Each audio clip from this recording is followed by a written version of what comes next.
So జై Sriram guys, అయితే మనము షేక్పేటలో ఉన్న శ్రీ శ్రీ గుట్టపోచమ్మ దేవాలయానికి అయితే వచ్చేసాము.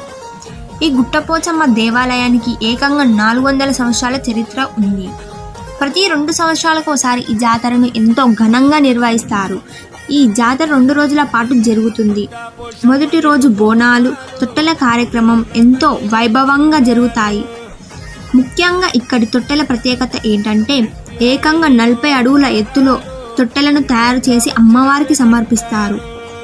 ఇక రెండో రోజు పలారం బండి, రంగం, పోతరాజుల కార్యక్రమాలు ఎంతో ఘనంగా జరుగుతాయి. పోతరాజుల భక్తికి శక్తికి ప్రతీకగా నిలుస్తాడు. ఇక జాతర మన తెలంగాణ సంస్కృతి సాంప్రదాయాలు అదిరిపోతాయి. ఒకవైపు డప్పుల మోత, మరోవైపు డీజే సౌండ్, చుట్టూ భక్తుల సందడి, మొత్తం వాతావరణం ఫుల్ జాతర వైబ్తో అదిరిపోతుంది. గుట్టపోచమ్మ నీకు బోనాలు, గుడిలున్న తల్లి నీకు దండాలు.